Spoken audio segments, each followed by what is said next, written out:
Baik, bismillahirrahmanirrahim. Assalamualaikum warahmatullahi wabarakatuh. Di sini saya akan menjelaskan materi terkait analisis kekritisan lahan. Baik, langsung saja. Lahan kritis merupakan lahan yang tidak produktif dengan tingkat kesuburannya yang sangat rendah karena lahan yang ada bersifat tandus, gundul, dan tidak dapat digunakan untuk usaha pertanian. Lahan kritis dapat dianalisa menggunakan data spasial berdasarkan parameter penentuan lahan kritis. Parameter penentuan lahan kritis berdasarkan Peraturan Menteri Kehutanan Nomor 32 garing Menhub 2/2019 meliputi yang pertama peta penggunaan atau tutupan lahan, yang kedua peta kemiringan lereng, yang ketiga peta tingkat bahaya erosi, yang keempat peta manajemen lahan, dan yang kelima yaitu peta produktivitas lahan. Baik, selanjutnya peta tutupan lahan. Peta tutupan lahan adalah penampakan material fisik permukaan bumi. Tutupan lahan dapat menggambarkan keterkaitan antara proses alami dan proses sosial. Tutupan lahan dapat menyediakan informasi yang sangat penting untuk keperluan pemodelan serta untuk memahami fenomena alam yang terjadi di permukaan bumi. Baik, di sini ada tabel parameter tutupan lahan yang dimana ada 5 kelas, yaitu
tanah jumlah maksimum tanah hilang harus lebih kecil atau sama dengan jumlah tanah yang terbentuk melalui proses pembentukan tanah agar produktivitas lahan tetap tinggi. Untuk kelasnya di sini yaitu ada kelas 1, 2, 3, 4, dan 5.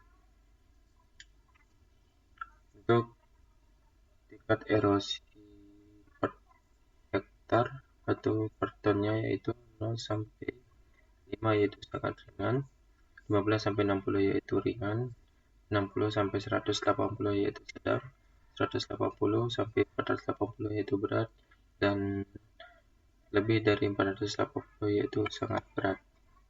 Sumbernya itu dari Departemen Kehutanan. Selanjutnya, manajemen lahan.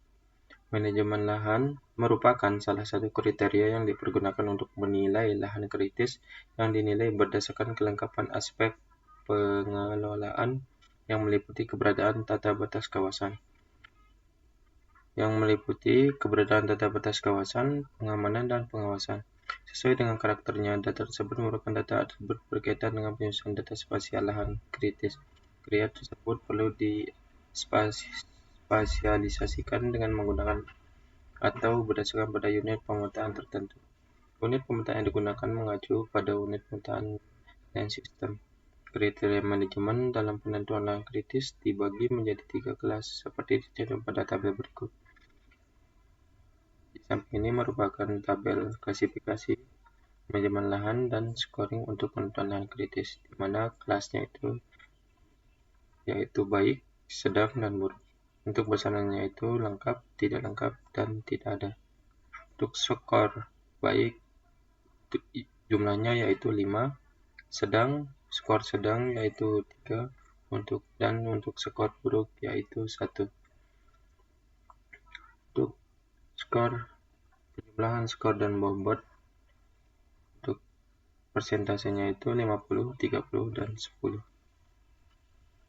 Dan selanjutnya produktivitas lahan. Produktivitas lahan merupakan menjadi tolak ukur tingkat keseimbangan lahan dengan potensi lahannya. Kondisi produktivitas yang mengalami peningkatan maupun penurunan setiap tahunnya dapat dipengaruhi oleh banyak faktor seperti cuaca, hama, penggunaan pupuk, dan kontaminasi limbah. Sini merupakan tabel produktivitas lahan di mana sangat tinggi, sedang, rendah, dan sangat rendah. Untuk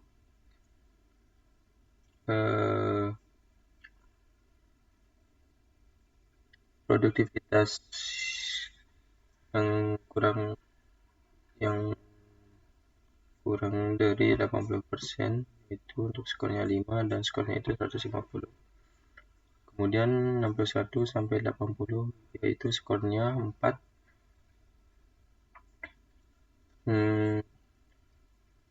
Skor untuk sedang yaitu 41 sampai 60% yaitu 3. Kemudian untuk kelas rendah 1 sampai 40% dengan skor 2, dan kelas sangat rendah yaitu kurang dari 20% dengan skor 1. Untuk penjumlahan skor yaitu untuk sangat tinggi jumlahnya 150, tinggi 120, sedang 90, rendah 60, dan sangat rendah yaitu 30. Baik, mungkin itu saja yang dapat saya sampaikan, kurang lebihnya mohon maaf. Assalamualaikum warahmatullahi wabarakatuh.